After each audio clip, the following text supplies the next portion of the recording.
All right, let's just jump right into it. We're going to tackle one of the biggest, oldest questions in all of philosophy. A question that, believe it or not, still gets people fired up today. What is the fundamental nature of reality?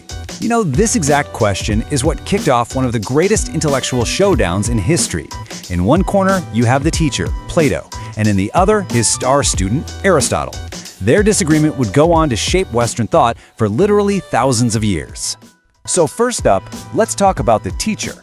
Plato was a philosophical giant, and his answer to the reality question was, well, incredibly profound and seriously influential. For Plato, any horse you see in a field, that's just an imperfect, temporary copy. It's like a shadow of the one perfect, eternal form of horseness that exists in this higher, non-physical reality. So for him, the abstract idea of the horse is actually more real than the living, breathing animal. So, this theory creates a huge problem, right? You end up with a two-world system. Over here, you've got the perfect, unchanging world of forms. And over there, you have our messy, constantly changing physical world. This split left a massive, unanswered question, a real philosophical headache. How do these two worlds even connect? How does the perfect idea of a thing have anything to do with the actual thing we see and touch? And this is where the student steps in. Enter Aristotle. Now look, Aristotle had a ton of respect for Plato, but he just could not get on board with this two-world view. So he came up with a revolutionary alternative that basically brought reality crashing right back down to earth. Aristotle insisted, look, if you want to understand what a horse truly is, you don't look up to some abstract heaven of forms. You look at the horse. The reality, its what it isness, is right there, inside the individual thing. For Aristotle, it was that simple. Reality is here, not off in some other dimension. Now, to really explain his theory, Aristotle uses a key Greek word that's absolutely central to his whole philosophy. It's a word that tries to capture this in-the-thing itself kind of reality. And that word is ousia. Ousia is a really brilliant but kind of tricky word. See, on one hand, it means substance, the actual individual thing, like the specific person, Socrates.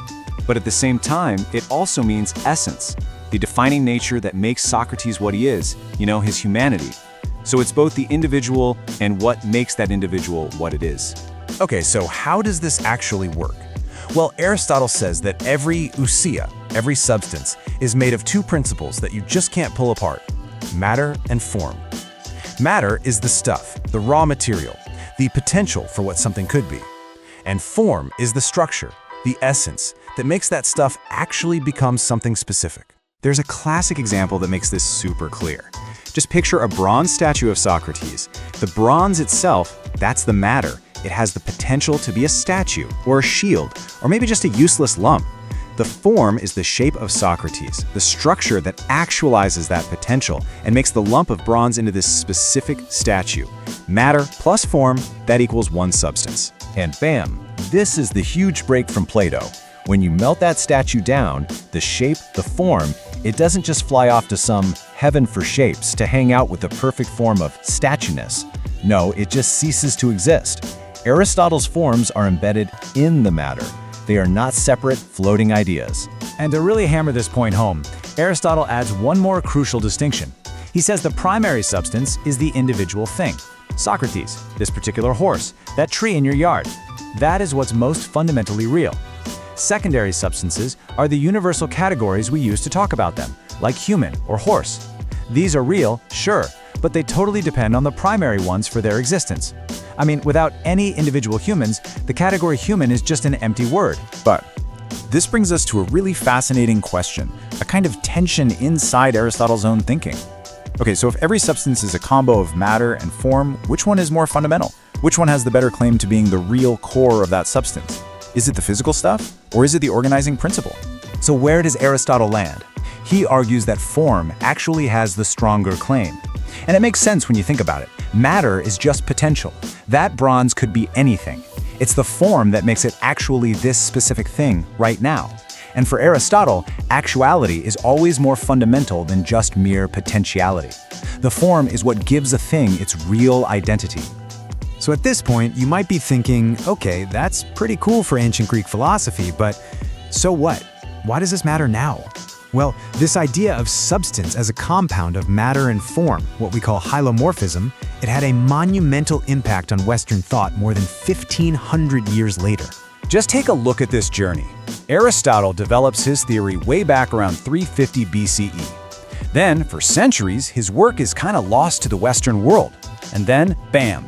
In the 13th century, this Christian theologian Thomas Aquinas rediscovers Aristotle and has this light bulb moment where he sees this philosophy as a powerful tool for explaining, well, everything. So what Aquinas does is he takes Aristotle's hylomorphism and applies it directly to one of the biggest questions of all: what is a human being?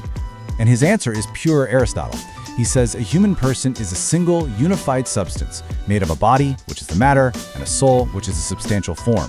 And I mean, this wasn't just him being kind of inspired by Aristotle.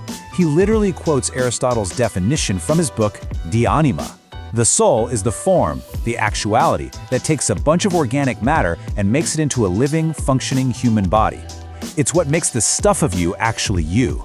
And this leads to a pretty radical idea, especially when you compare it to that old Platonic ghost in the machine thing. For Aquinas, following Aristotle, your body and soul are not two separate things at war with each other.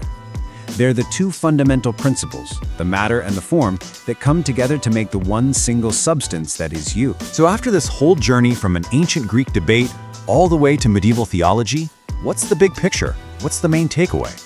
Let's connect all the dots one last time. Okay, so it all kicked off with Plato, who put reality in a separate abstract world. Aristotle comes along and says, nope, reality is right here in the individual thing which he calls substance, or ousia. He then defines that substance as a combination of matter and form, and centuries later, this powerful idea gets picked up by Aquinas to create a philosophical definition of a human being as a complete unity of body and soul. And this whole ancient idea isn't just a history lesson.